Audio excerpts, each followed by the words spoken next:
Hi, in this session we will be discussing about community.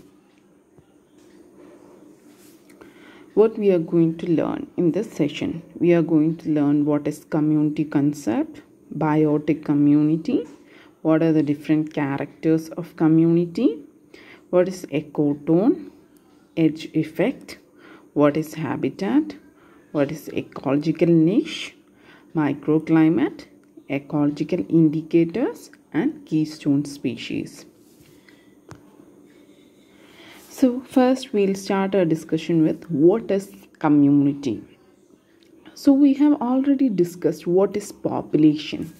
A population means group of individuals of a particular species which is living in a particular area with mutual interaction and also exchange of genetic informations.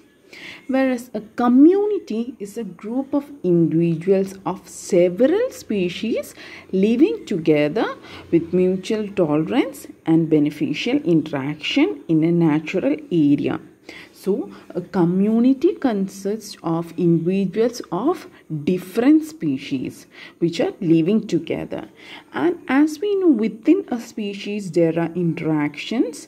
So, in between the species also there are interactions. And these different species are interacting and having mutual tolerance and beneficial interactions within them.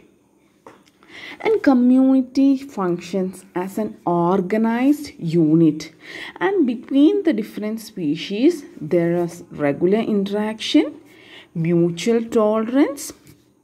By transfer of food and energy, metabolic conversions are taking place and molecular transformations are also taking place.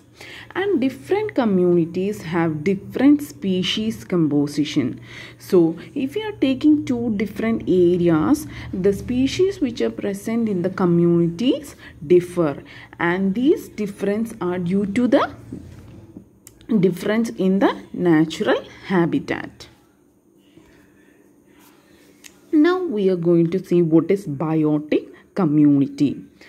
A biotic community means the combination of plant community and animal community of an area together is called as biotic community. So the plant community and animal community of a particular area together forms the biotic community of an area. And if you are looking at the biotic community along with its habitat is called as ecosystem. So biotic community together with its habitat is called as ecosystem. And within the biotic community, different components interact with each other, and also there are interactions with the physical environment. These organisms which are present in the community can cause certain changes in the surrounding environment also. Now we are going to look into detail what are the different characters of community. We will be discussing species diversity, species richness, dominance, growth form and structure, and trophic structure. So community as a whole has its own characters, and this character of a community are not shown by the individual component species.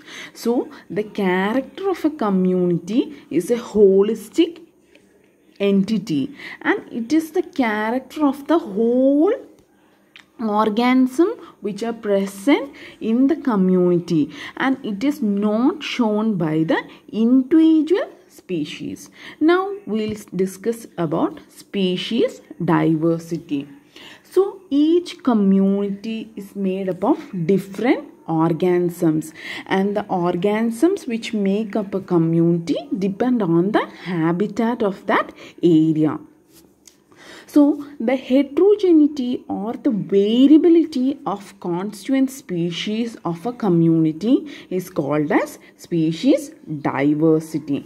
And in a particular community, if there are more number of rare and unrelated species, then we can say that the species diversity is higher. And species diversity can be represented in two levels depending on how much area we are taking into consideration. They are regional diversity and local diversity. Suppose we are representing the diversity of a whole nation or part of a continent, that is called as regional diversity. So in regional diversity, we are taking into consideration a large area. So diversity of a whole nation or part of a continent within which many different communities are present is called as regional diversity. Whereas the local diversity is the diversity in a given nation where different communities are present. So regional diversity, diversity of whole nation or part of continent, and local diversity means diversity within a given nation. That means the area we are taking into consideration is much smaller in local diversity. And species diversity depend on two parameters, that is species richness and species evenness. And the species diversity acts as a measure of the index of complexity and stability of a community. So, by representing the species diversity, we can tell how complex or how stable a community is. If a community has higher species diversity, that indicates that there are more species interaction in that community, and such a community is more complex and more stable. Next is species richness. So we have already told that species diversity can be measured in with two parameters, and these parameters are species richness and species evenness. So we are going to discuss about species richness. It's a parameters for measuring species diversity, and species richness is the number of species found in a community. So the number of species found in a community is called as species richness. Next character of community is dominance. So we have already discussed that many different species will be present in a community, and depending on the habitat, the species which are present in different community will differ. So all species are not found equally in a community. There may be certain species which determine the structure and pattern of a community. Such species are called as dominant species. So those species which determine the structure and pattern of a community are called as dominant species, and they play a regulatory influence on the functioning of community.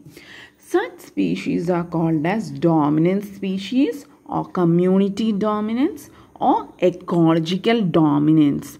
And these species are found more in abundance, and they are highly successful in a particular habitat. And usually communities are named based on their dominant species. For example, grassland, we can say the grass is dominating, or forest, trees are dominant. And if we are removing the dominance completely from a community, it can lead to abrupt and abnormal changes in the community. Next character of community which we are going to discuss is growth form and structure. Each community has different growth forms. If you are taking the cases of plants, the different growth forms within plants are trees, herbs, shrubs, mosses, etc. And these growth forms form a structure for the community, and structure is known as pattern of spatial arrangement of members, and these different growth forms are seen as different layers in a community, and this growth form determine the general structure and pattern of a community as a whole. And within the different growth forms, there are different morphological variants. For example, if you are taking trees, within the trees there may be trees with broad leaves or needle leaves, or there may be trees which are branch or trees which are unbranched. If you are taking the case of herbs, there may be herbs which are growing close to the ground, or there may be herbs which are growing erect. So within each growth forms there are different morphological variants, and according to mode of arrangement of various growth forms within a community, there exhibits zonation, which is known as horizontal layering, and stratification, which is known as vertical layering within a community. Next character of community is trophic structure. So, biotic community consists of plant community plus animal community of an area, and within a community there are both plants and animals, and as we all know, the plants are autotrophs, they produce their own food, and animals are heterotrophs, that is, they depend on the plants for their food. So, if you are taking a community as a whole, they exist as a self-sufficient and perfectly balanced assemblage of organism. And trophic structure is the way in which different organisms present in the community utilizes food resources and hence transfer energy within an ecosystem. So, trophic structure is the way in which organisms utilize food resource and transfer energy within a community. Based on food and energy relationship, organisms of a community form groups called as trophic levels. And trophic level simply is the position occupied by an organism in the food chain. Thank you.